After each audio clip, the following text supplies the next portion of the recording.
Why is that both of those active? Should only have one. I'm just talking to nobody because I'm waiting for the stream to get going. This should be off. There we go. All right, we do that, and then we say this, and there's the iPad. You can't see that yet, of course, because the stream is still starting. All right, let's go ahead and start punching out our links. I've pre-filled out everything. So let's start punching these all out. I have got to delete my old links because I do feel like I'm spamming people. So I'm going to delete my old links out of there. Really should be doing a better job of that. I feel bad about it because I don't want to be a spammer. Let's see. In this one, that one, okay, in this particular Discord, I don't care as much. Not that you can see it, but there are Discords where they have basically places for people to just post streaming links. Those I don't feel so bad about. That's okay. I'm the only person who posted this one, so whatever. Okay, paste. There we are.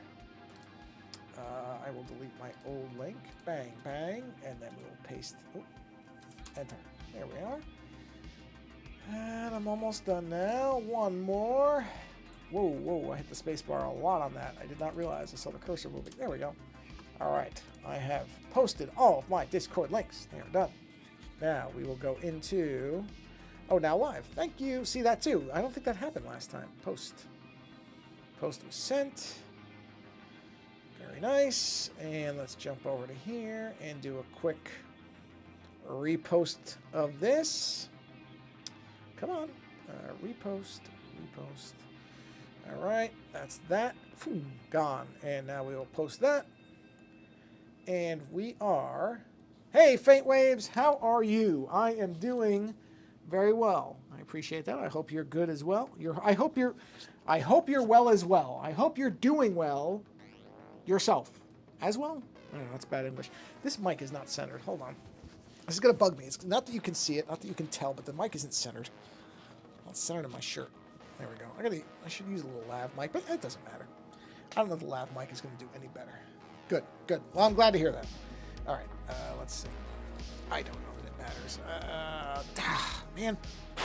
Dog hair on my iPad. Okay. Oh, man. What is that?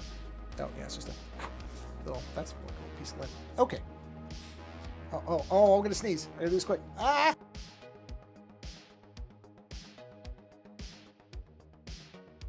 Woo! Just in time. I was clicking all over the place and not hitting the mute button. Oh, that would have been very loud. I'm going to drink one now. Yep. Okay, so let's see here. All right, we can get going here. Let's play a little opening thing. Because I'll be honest, I'm going to do this stream, and then I'm going to keep watching Fallout. Because it's great! And I am eager to watch more of it. Okay, so I can turn that off. All right, so that's working. You can see it. Let me move my mouse out of the way. Oh, I will keep the windows in the front door. I can't see the chat thing. Oh, it's great. It's really good. When they first were showing trailers, I didn't think it looked bad, because some people were like, oh, this looks awful.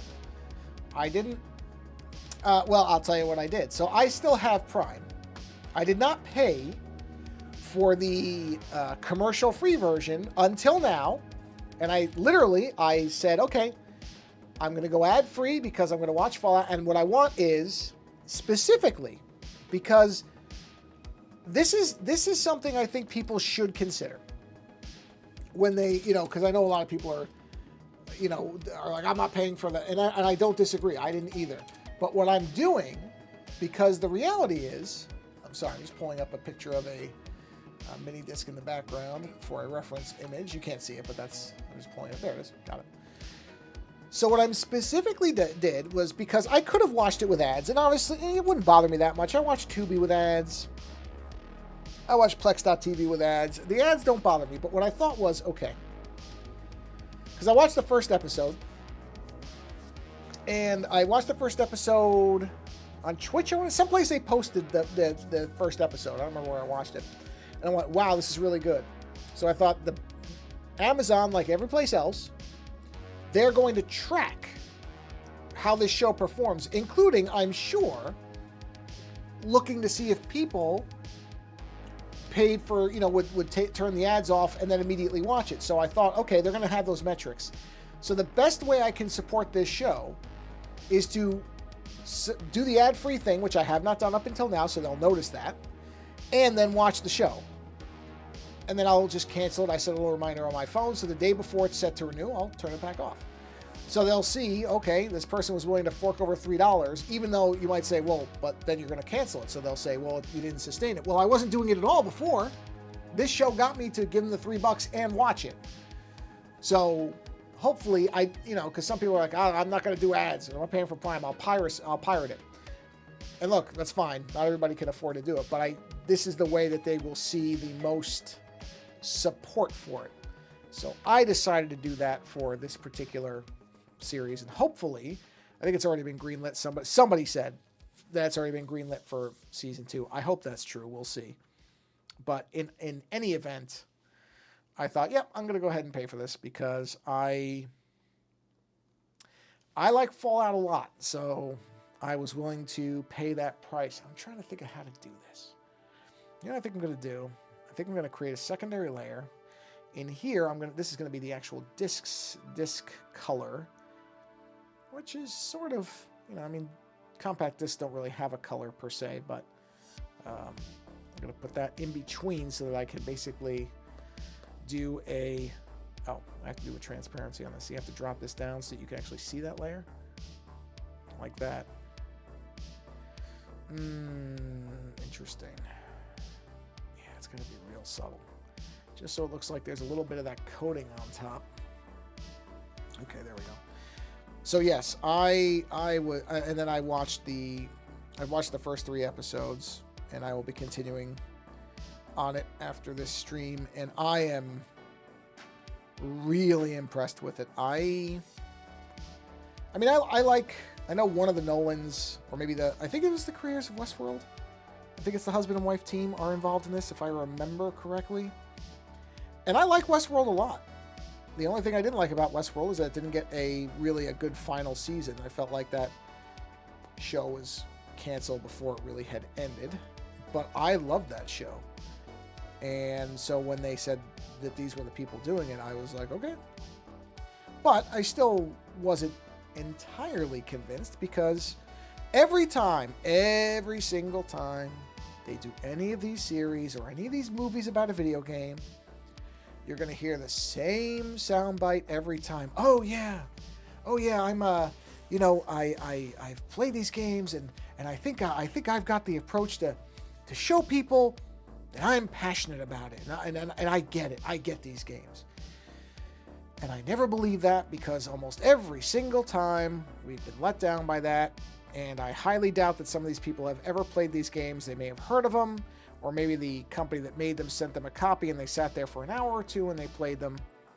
But in rare cases is there any real evidence, I guess I'll say, that the people who are involved in these movies really like them. I really just don't ever believe that line. I think, yeah, okay, that's a PR line. Somebody said, make sure you say you're going to stay faithful to games and that you really love them and you're going to honor blah, blah, blah, blah, blah, because otherwise the people who are fans are going to not even bother. So you have to tell them that we, respect the material and we're going to do our best to blah, blah, blah, blah, blah. It's all nonsense. A lot of the times, as while in my heart, deep down in my heart, I truly hope that Mila Jovovich actually loves the Resident Evil games. But in my head, I think probably not. Because I don't know that there's any evidence of those games in those movies. I mean, the first one, maybe. The first Resident Evil, I actually find entertaining. And not just because Mila's in it. I mean, don't get me wrong. It's a big factor. But I actually do like that game. That movie. And I feel like there is an aspect, or there are aspects of the game that are present in it. But then after that, it just goes bonkersville.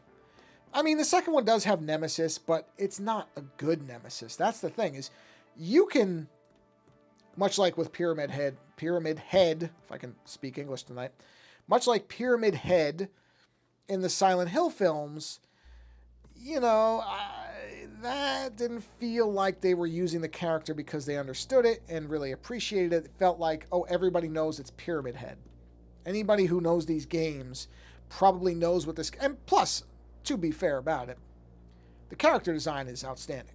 Pyramid Head is one of those beautifully minimal character designs where the designer just understood that there was something fundamentally disturbing about this very, in many ways, simple character. Pyramid Head is not really complex. He's a big, muscled guy with a giant knife and a bloody smock, or whatever that is. I don't know if that's the technical term for what it is, but an apron that looks like it's covered in grime, gore, or, you know, excrement. I don't know what. And he has this thing on his head that looks like it probably hurts. And that's all you really need. The character exudes this pain and menace just in this very simple design. That's what's so great about it, is it's not trying to do too much. You know, if you're old enough, you may remember in the 90s especially, there was this kind of, let's over-design everything. Let's make I mean, you can go back and watch movies from the time period and you'll see it. Over-designed characters that are supposed to look really, really scary, man, because it's got spikes all over the face. Stuff like that. And, you know, those designs don't generally last. I often think hysterically of, when is that character from? Hold on, I gotta look at something. When did this character... it's got to be the 90s. Hold on. Or early 2000s. Let me see. Where is... Here it is. Let's see. No, that's not the character. Where... Oh, jeez. Let me look at... Oh, he wasn't a New Mutant. I don't think. No, New Warriors. That's it. Hold on. I'm looking this up because I'm curious about the time frame. Okay, here it is. Okay, blah, blah, blah, blah, blah. The Warriors, Civil War. Okay. Oh my God, that's so bad. When was this? What's the date on this character? Where is the character when they became Penance? Where is the Oh, good grief. Where? Oh, jeez. Okay, hold on. I gotta look this up because I'm really curious when this character, because this feels like such a specific. Yeah. Okay. When did he become Penance? Oh, give me a break. Here it is. When did this happen? Yes. When? It's a brief history. Yeah. Okay. When? It doesn't have a date. Anyway, there's a character from Marvel Comics that originally from the New Warriors that was called Speedball. Now this character was a dopey character. His whole thing was he bounced off stuff. Okay? That's all he did. I mean, he was very goofy. And yeah, it does not say when this happened. Oh, it was during Civil War. Okay, so wait, Marvel Civil War. Marvel Civil War, the comics, not the movie. When did Civil War? 2000. Okay, so 2000s, early 2000s. That makes sense. So anyway, this cat. Oh, I think it just went out. Hold on, I saw it. I just noticed it. So anyway, this character, Speedball, really, really dumb character, and so they tried to make him edgy by making him into Penance. And I mean, Penance looks like the character design looks like a Hellraiser reject. It's the only way I can really describe it. Especially for a character like this that was so goofy to begin with. To try to swing this character 180 into, oh, so gritty and mean, and oh, look, it's Penance, oh. It's so stupid. I mean, really dumb. And that's what it feels like. There was this whole amount of time where every character was like that, where it was all over-engineered, over-designed. And that's what I mean about Pyramid Head is the opposite of that, because it's just simple. That character design is just simple. And in the movie, And I actually kind of like the first Silent Hill movie. I don't think it's bad. It's certainly closer to the games than many other video game movies are. It may not feel like a really good adaptation, but you know what it is. And I do believe that I can't remember I believe the director also wrote it. Gans, I think is the name. I do believe that director at least liked the games, if didn't love them, and was trying to do I would call it almost a mashup of the first and second game, which was inherently a bad idea. I mean, the first game isn't as beloved as the second game, but a lot of people still like it, and a lot of people know it. And especially to try to mix elements because Pyramid Head is not in Silent Hill 1. So to bring that character in, it's a bad idea. It's a bad idea. And sure enough, a lot of people didn't like it. The character, I remember Pyramid Head, he didn't really, if it's a he, who knows? I mean, you think, but you don't really know if that character even has a gender in the traditional sense. But the character didn't really feel like it served any purpose. It just felt like, oh, people know this really cool design, so we're going to use it. And it sort of misses the point of the character. So, but I did like the first Silent Hill movie. I didn't think it was terrible. I don't think it was... The visuals were outstanding. I liked the visuals a lot. I thought that the look was captured really well. And I was sort of baffled by, again, that the use of Pyramid Head made no sense. No sense. And it's strange to me that the movie didn't... I have no problem with the lead being a female. That's fine. I know some people were complaining about that, but that's the same old garbage complaint of most things. Because honestly, let's not pretend that the first Silent Hill game, if it really mattered whether the character was a male or a female, please give me a break. That is hardly the most important thing. It didn't serve any real purpose. Whereas in the second game, I think changing that character, if you're going to do the same story, a lot of that character does have to do with, depending on how you interpret the game, with the a male's perception of himself. And so that's a case where I would say if you're going to change the gender, there had better be a good reason for it, because a lot of the psychology of Silent Hill 2 is tied up in the fact that this is a male character. So there is an importance to it. That's not to say, by any at all, that you could not change the gender, but you can't just change it. You can't just change it and say, oh, no, same story, because it doesn't make sense. You would have to alter some things, I think, in the actual storytelling. Whereas in the first game, the first Silent Hill, does it really matter if the main character is a man or a woman? It does not. It doesn't matter if the character has a gender at all. To be honest, it could be a non-binary character, and it makes no difference. The thrust of the game is that the character's looking for their daughter. That's it. That's all you have to have. Nothing else is has no direct correlation. In fact, nothing, not nothing else. Nothing in the game has any direct correlation with the gender of the character. So that one, do whatever you want. The second one, you can't just do the same story again, because there are elements that feel like they are specifically written as commentaries on the relationship between men and women. And you could use some of that and have the main character be a woman. There are things that can translate directly, but there are other things that won't hit as hard. Again, this is not me saying there's no way to do it. There absolutely is.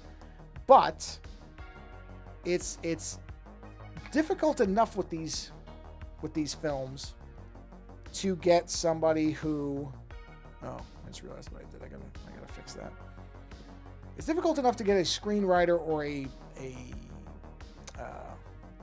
team together that fundamentally understands what's going on in these films and can adapt them no matter what.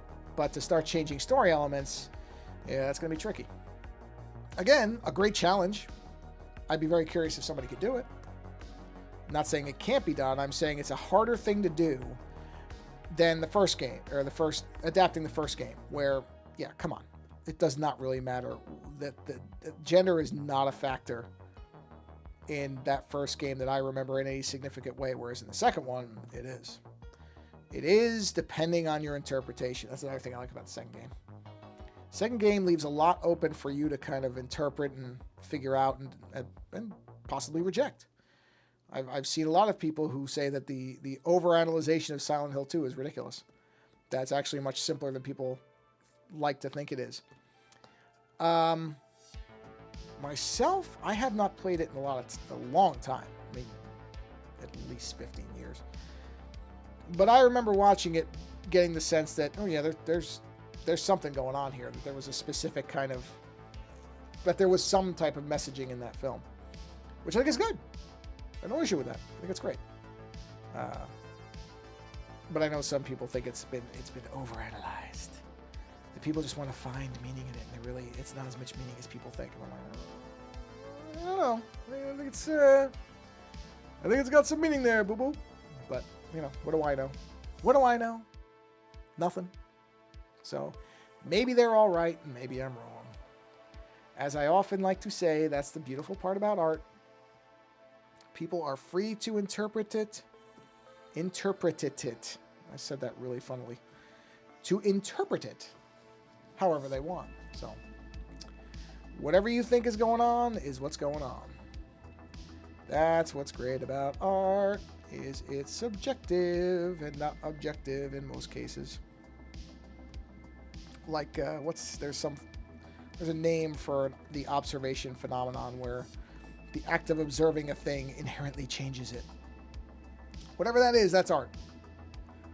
Because the observation by someone inherently changes the meaning of it, including the author, or the creator, I should say author. Author seems to have a specific kind of connotation that people get with it. But that's what I like about it, is that art is what it is, and it's something different for everybody. That's why I enjoy it so much. My wife and I just last night, or night before I should say, because last night I was watching Fallout. The night before we finished the second season of Twin Peaks, which, no surprise, remains excellent and gets better every time I watch it. Not something I can say about a lot of shows, that I find new things to love about it, that I appreciate it more and more every time I see it, but I can absolutely say that about Twin Peaks. Even with a truncated... Whoa, did I forget to put a thing there? Oh no, it's got a different lip on the bottom. Okay, interesting. So I did not forget. Even with a truncated ending, or a perhaps less than satisfying ending for people, if Twin Peaks had never gone past season 2, I still think I would really like it, but I know a lot of people do not share that opinion. I will not spoil the ending of the original run for anybody, in case you haven't seen it, but if you ever watch it, you will find... Oh, I have no connection to Silent Hill, never played the games, but I did like the music. Yeah, the music's great. Yeah, I think that individual did the music for the movie, if I remember correctly. I think they got that composer to do the oh, you mean season 3, The Return. Yeah, the shocking part about that is that it was allowed to happen that way. You are correct, and I honestly, the more you look at these things, because I was watching, I think my 5 from yesterday, at least as this live thing is going, my 5 yesterday was about a video about Muppet Cinema, and one of the things that the author of that video said, and I didn't really think about this, but it makes a whole bunch of sense to me, is that the only reason that the Dark Crystal Netflix series happened is because at that point Netflix was throwing a ton of money at anything trying to establish itself as a premier streaming service. And I'd have to look at the time. Actually, I can look at the timing. Let's take a look. Curious about something, because this will say whether I'm completely full of it or not. Dark Crystal series. So the Dark Crystal series, Age of Resistance, was aired in... Where is the actual... Oh, here's the year. Year was 2019, okay? Twin Peaks Season 3. Twin Peaks The Return, as it's called. 2017, so only a few years before that. So, and by the way, I just saw that Showtime as a streaming service is going away, so that's going to be folded.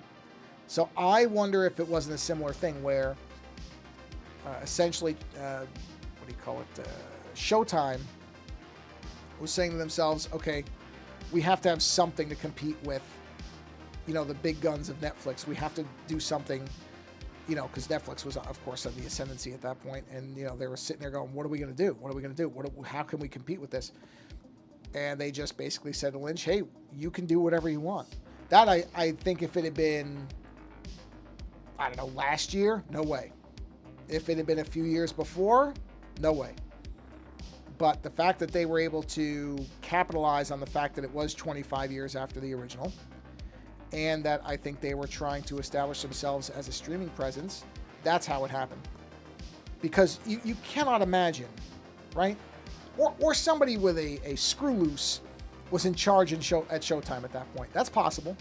Because no normal person, especially an executive, is going to look at David Lynch's stuff and say, oh yeah, let's let him do whatever he wants. Most people think David Lynch, who are not into his stuff, is a psychopath. Not literally, of course, but they think he's a lunatic. I mean, I know people who are fans of some of his work that think that some of his other work is just completely out in outer space, and it is, and that's why I like it. But you know, even my wife kind of struggles with season 3. We're about to rewatch it. We're gonna watch the extended version of Fire Walk with Me, which is basically a fan editor took all the missing pieces, elements, or most of them, from the Blu-ray set, which I have. And it's beautiful. What a beautiful Blu-ray set that Twin Peaks one is. Oh, it's gorgeous. The original run, it's the complete mystery, entire mystery, whatever they call it.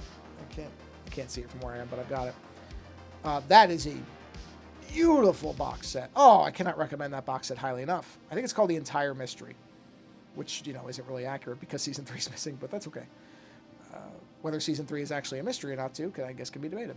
But we're going to watch the restored version, or I think they call it the Blue Rose version of Fire Walk with Me, which is 3 hours long, or 4 hours long, however long it is, because it has all those pieces put back in. But that's something where, you know, we'll probably do that on the weekend, because I really don't like to stop when I start watching that. That's one of those where I'm like, no, this is an experience, and you have to go through this whole thing. And I love it.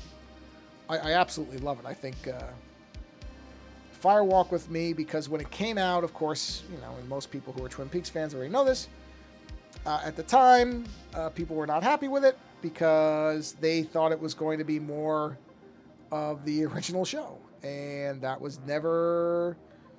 David Lynch wasn't interested in that. He wanted to do the movie that he wanted to do, and that's what he did. And a lot of people didn't like it. Now, of course, it's gotten a very, very overdue critical reappreciation. It is a magnificent film, but a hard one to watch because, honestly, it doesn't spare anything. It is such a... It's hard to describe it if you've never seen it. It is a massively specific type of film. That's all I really can say if I'm not going to spoil anything. But the what's her name? Cheryl Lee. Ooh, man, rightly praised for how amazing she is in that movie. That's a movie that I don't know. It's a tough flick. Oh, I went too far. Oh yeah, I definitely went too far. So it's more like... So yeah, if you've never seen it, it's not an easy flick to watch. Am I completely crazy here? No, they're there. But it is a great movie. It's real, and it is David Lynch, similar to the third season. I mean, it's really David Lynch just doing what he wants to do, which, you know, not many directors get to do that, and not many do enough with it. You know, there's lots of directors who get to do things, and a lot of them squander that. Don't really do it well, but yeah, season 3 is great. I really enjoyed season 3. It's very much its own thing. It's very strange. It's indulgent. Overindulgent, some people would probably say. Like so many things, that is a matter of interpretation. But you could absolutely say that if you want. It is definitely David Lynch being able to do what he wants to do, which is not for everybody. I mean, I was really paying attention as we watched rewatched season 2 specifically, because David Lynch does not direct many of the season 2 episodes, but when he does, it is so evident. There is such a difference in the whole feeling and rhythm of the episodes when he is directing that you can't miss it. I mean, you know when he's directing, because it's just some of the stuff he chooses to linger on. The Red Room sequences rightly get a lot of the attention, and they should, because I still am astonished even at that time. You know, forget season 3. The Red Room sequences for network television, I mean, you know, we're used to this type of storytelling now because Twin Peaks really established it, but that had to be so... I mean, there's still people that I know who've never rewatched Twin Peaks, and what they've said about it is, well, yeah, because it was too weird. It got so weird in season 2. And rewatching it, I don't think it's that weird. But for the time, it probably was. So I think if those people were to watch the series now, they wouldn't find it as odd as they think it is. They would still find it odd. There are still things, you know, the backwards talking and all that stuff is still going to throw some people. No doubt about it. I'm not going to pretend that, you know, just because storytelling has changed, that won't still be odd for a lot of people. It will. But it's not... I don't think it would stand out as to be as strange as it was at the time. I think at the time, the idea of this thing was just so... I don't think most people knew who David Lynch was, really. The only stuff they might have known him from was for The Elephant Man. Possibly. Because that was, I think, his biggest commercial success at that point. Certainly not for Dune. Even though I love Dune, I know that there are others who do not. So, you know, I think most people might have only known him from The Elephant Man, and maybe not much else. I don't know how successful Blue Velvet was mainstream-wise. Certainly it, you know, was a very successful film among art house weirdos like myself. But I don't know that it had mainstream success. I really don't know. I don't know how Blue Velvet performed. I don't know how it was received by, again, non-weirdos. Obviously, anybody who was already into Lynch, you know, they knew what they were getting and they got it. And certainly that's been the case ever since, is he's only gotten stranger. Which I adore him for. Because by all reports as well, he doesn't seem to be a lunatic, as far as most people who work with him have very good things to say about him, and that's certainly not something you could say about a lot of directors who are so specifically into their vision. In fact, a lot of the time, that focus on the vision of what a person has can make them into a real monster in many ways. So I am always happy that there's never been, or at least so far, we've never heard we've certainly heard much the opposite, that David Lynch is apparently a very nice person to be around. You know, he's a weirdo. He's an arty, strange guy. That's equally very, very widely reported. Like when he does his little animal kits, which if you don't know what those are, you should look up David Lynch's animal... I don't know what he calls it, like animal... I think they're called animal kits, where he basically, for nothing else, he dissects and disassembles dead animals and makes like assembly kits out of them. It's very weird. It's very strange. So, but, you know, that's David Lynch for you. So yeah, that final season, the third season, it's remarkable.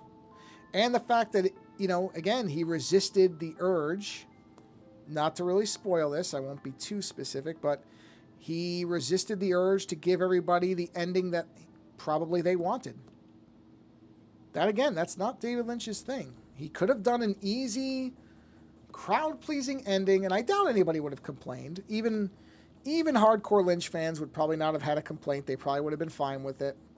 You know, there might have been some people saying, "Oh, it's strange that he ended it so cleanly and didn't, you know, do what he typically does." There might have been that, but I don't think anybody would have complained. In fact, I think most people expected it to be as it was airing on Showtime, even though, you know, they say, "Oh, we're giving him complete creative control." You always wonder about that too. So it would not, if the show had resolved in a very clean, I guess I'll say traditional format, I would not have been shocked. I mean, I would have been surprised a bit because it's David Lynch, but I wouldn't have been offended by it, or as some people will be like, "Oh, betrayed is whatever." He can make what story he wants, but I think the fact that he didn't do that he really just almost, I don't want to say replicated the ending of season 2, because I don't think that's accurate. I definitely think the show has an ending, but it's not a easily digestible one. It definitely doesn't just hold your hand and say, "Yep, okay, here's everything that happened, and it's very easy to figure out, and now we know where everybody is, and now you can all just go home and be happy." No. That's not what it does. It takes a different course.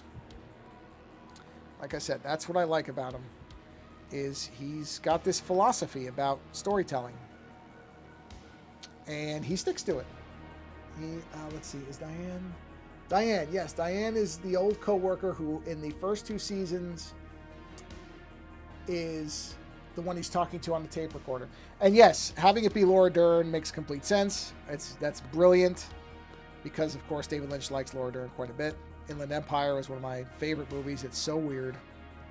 It's a film worth seeing if you've never seen it. And Laura Dern in that is excellent. She carries the whole movie because she is the movie. But yeah, again, that's what I mean about it. It would have been very easy to do certain things. There were easy paths that if somebody, let's put it this way. This is the best way to put what I'm saying is, if they had handed the license, or the show to somebody else, there is I would bet serious money it would not have ended anywhere near the way it ended in Lynch's hands. His command of it and him being able to do what he wanted to do is why it has the ending it does. Anybody else, they probably would have taken his suggestions and said, "Oh, well, thank you, David, we'll consider that," and they would have done something else. Something far more conventional. Again, I don't want to spoil it for anybody who hasn't seen it, but I can think of right off the bat 2 huge things that would be different in anybody else's hands.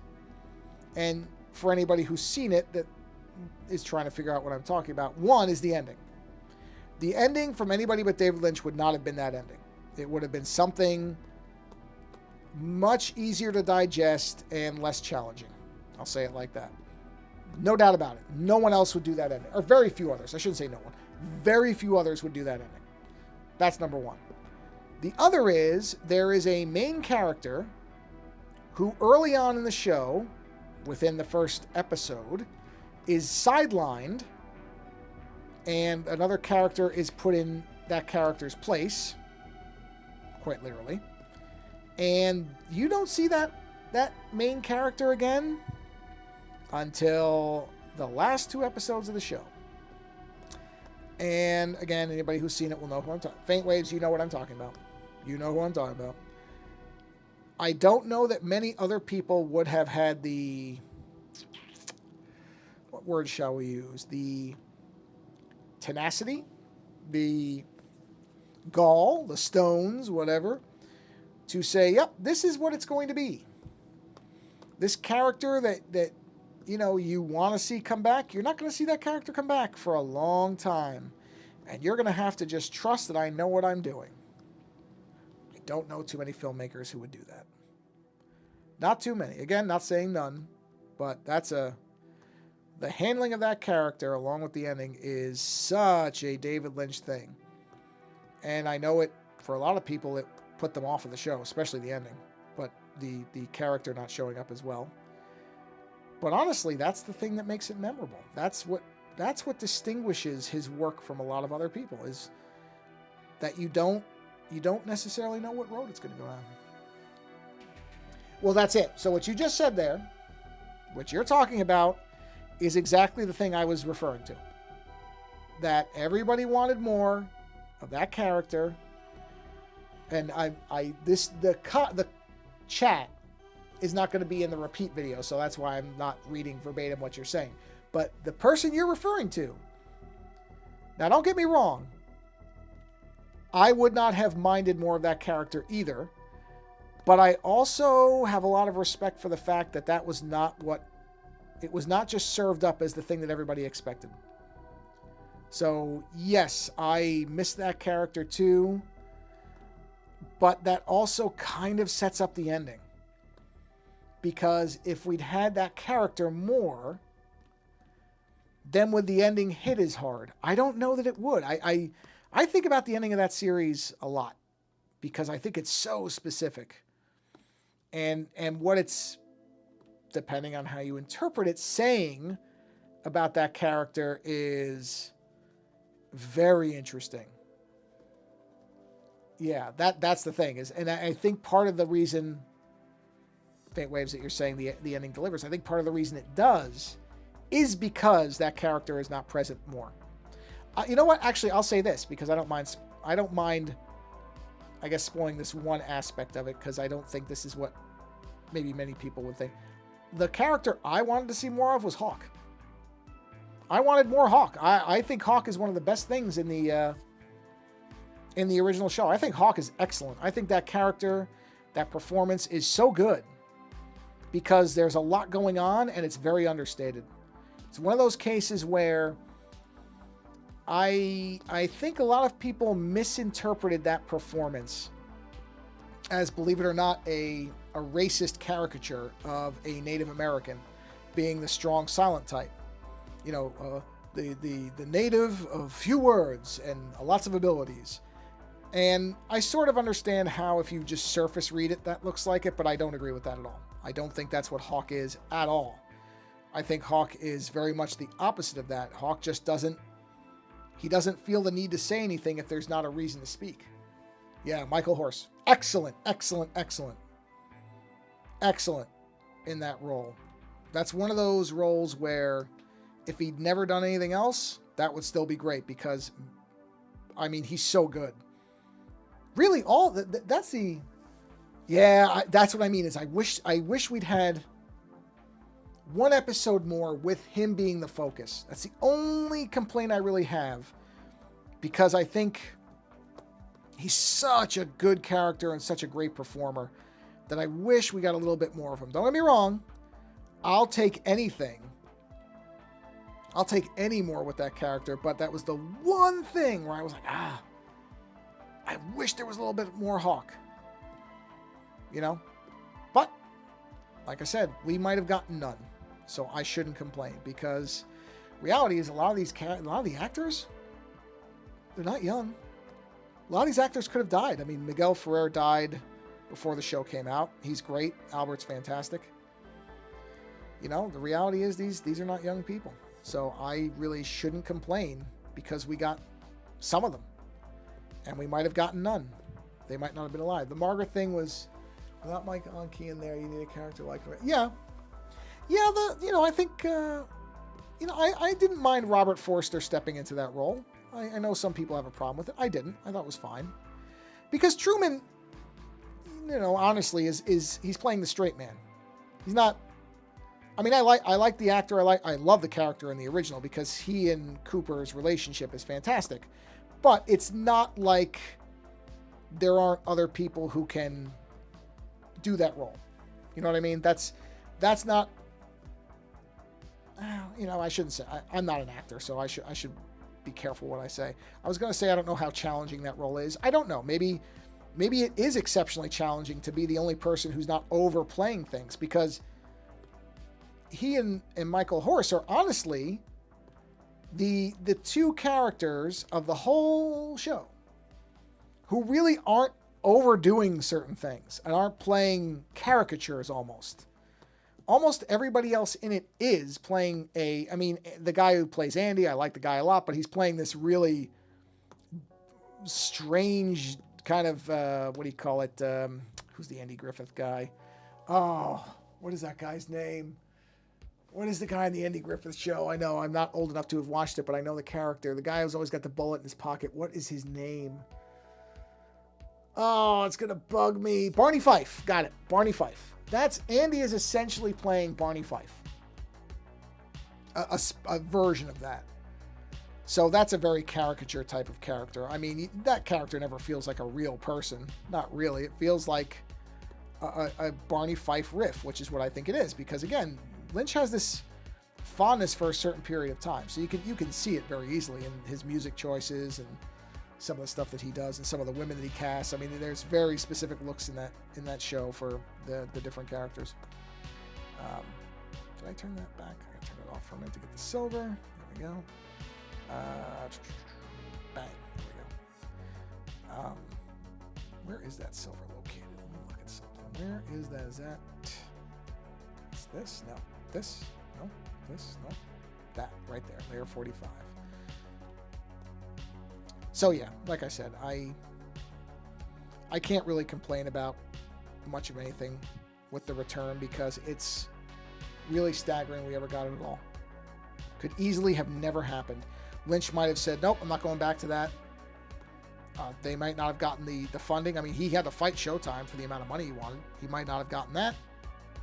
He might not have gotten, I mean, Kyle MacLachlan could have said no. A lot of people could have said no.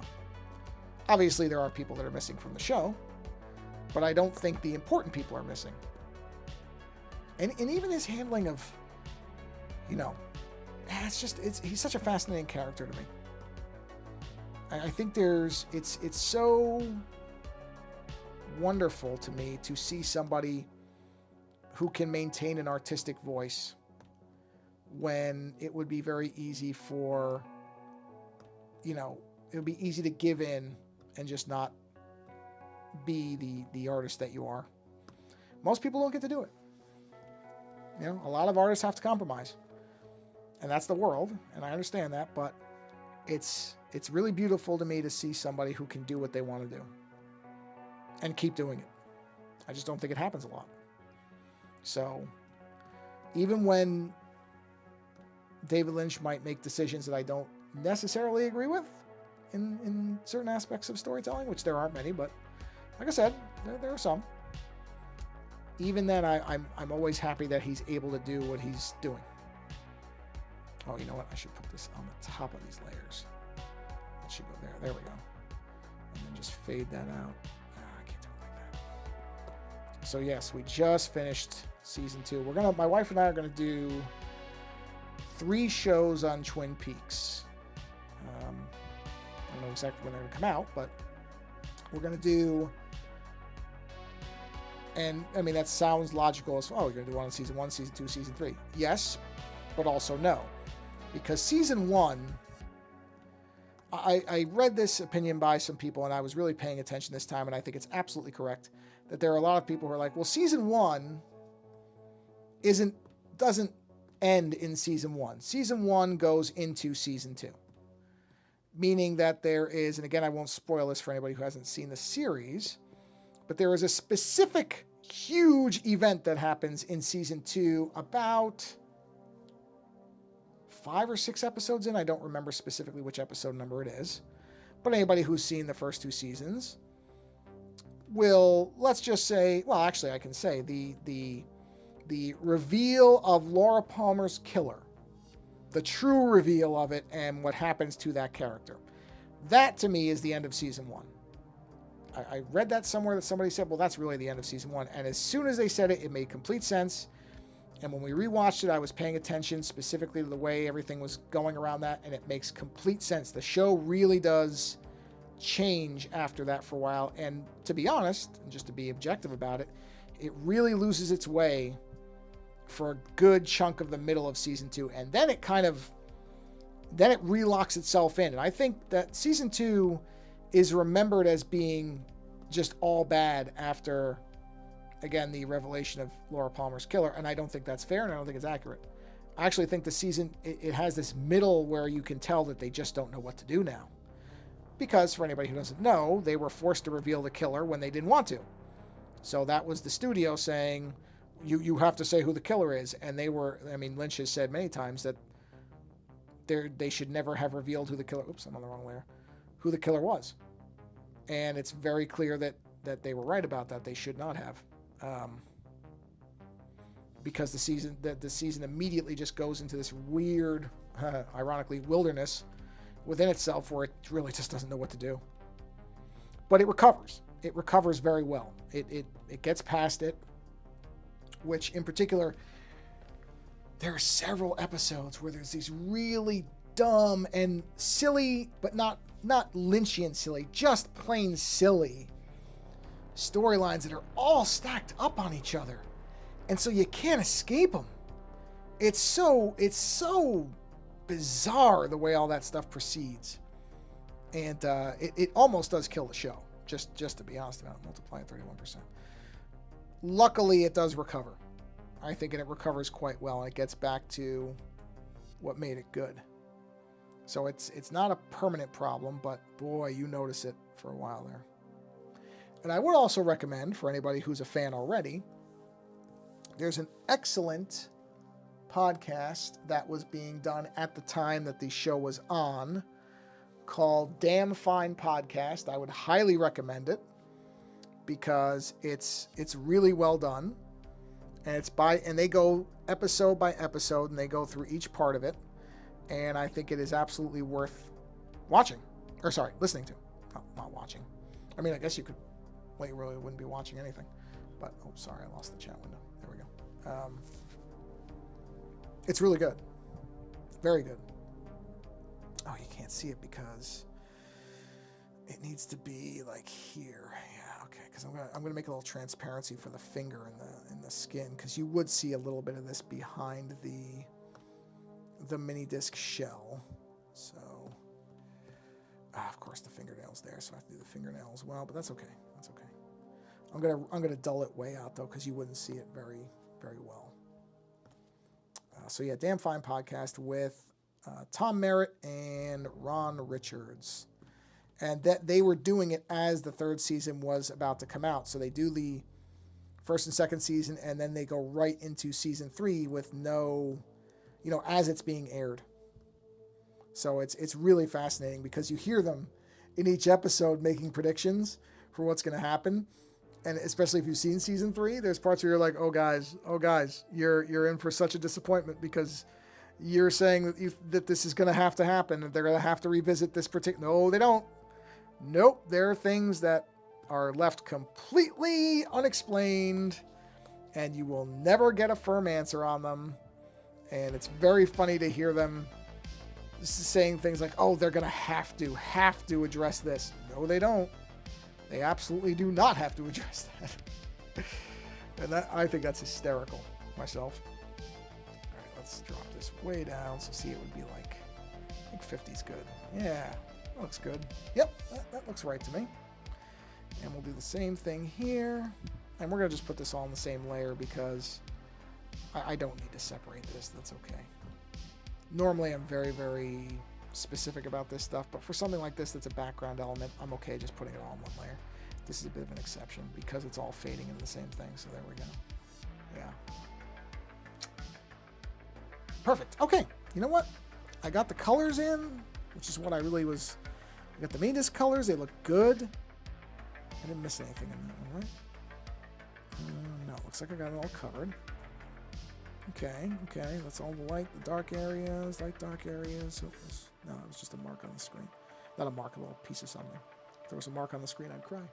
Well, I wouldn't barely cry, but... Hold on, is that supposed to be light or dark? Hold on, I gotta look. There's that. That comes down. That should be... Okay, dark and then light. I got it. So I gotta turn this off. Quick sample of this color. Turn this back on, come here. And then do this. This should be dark. are. And then we switch to white. Go here. And we fill this in. I'm going to clean up that little edge right there. There we are. That little edge has to get cleaned up because that's bugging me. Where are you? Where are you, mini disc? No, that's it. That little edge has got to get cleaned up. Clean that edge up a little bit. There we go. Not that anybody would have seen it but me, but that's not the point. Okay, there we go. Let's. Oh, I missed one spot. I missed a spot. I see it. I see you. I see you. I'm coming to get you. Whoa, where is that? Where did that go? Oh, I didn't switch the layer. I turned the correct layer off. I just didn't switch the layer. There we are. Get those corners. With the small pen. Switch to the bigger pen to get the bigger areas. Fill that in. There we are. And is that everything? Did I miss anything? Nope, I think I got it. So let's turn this back on. And there we are. So this is where we're at.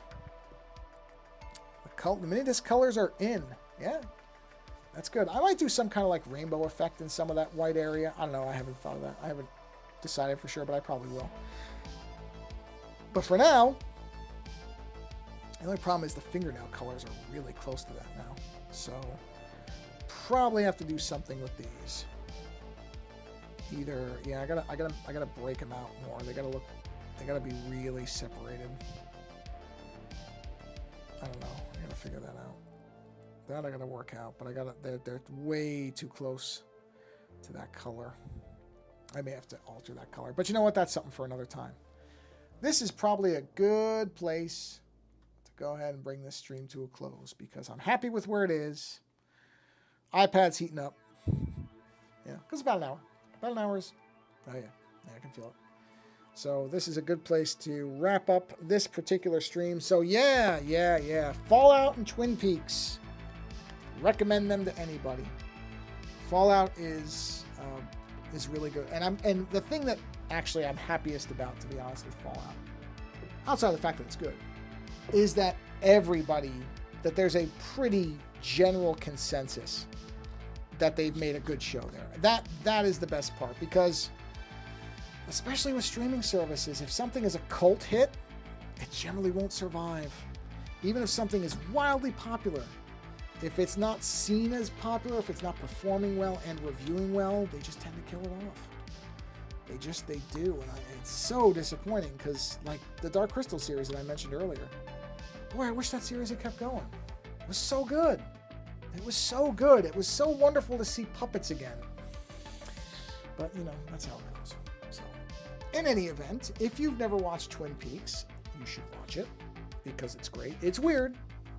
So be aware. It is weird. You've got mail, man. Okay, I got you. Sorry, that was my phone in the background. I forgot to silence it. It is an odd show. I cannot for a minute pretend that it is not. But it's a rewarding show if you stick with it. It's really good. And Fallout, I mean, you have to be a fan of post-apocalyptic stuff, otherwise it's not going to appeal to you. But or the games. But I'm genuinely surprised at how good it is. They have really managed to capture, I mean, what most people really love about Fallout, including myself. So I'm very surprised, pleasantly, at how good that is. On that note, thank you for stopping by the stream. Faint Waves, thanks for coming by. So I don't mind, though, if you're listening to this later and watching it later, it's perfectly fine. Enjoy it however you enjoy it. That's how life should be. Enjoy things how you want to enjoy them. So until the next stream, which by then I should have finished Fallout, so I will try to remember to mention it in totality. But I don't expect it to let me down now. It's been too good for too far that I feel like they've got a handle on it. I really just hope that the team behind it doesn't change in Season 2. I think that often can doom shows. We'll see. I'm not saying there's any reason to think that. I'm just saying I don't think I'll stick around because this is good. Anyway, watching live or later doesn't matter to me. Try to go be creative with your weekend if you can. Or if you can't, then go enjoy some creativity from somebody else. And on that note, until the next stream, insert placeholder text here until I can figure it out. Thanks for stopping by, and take care.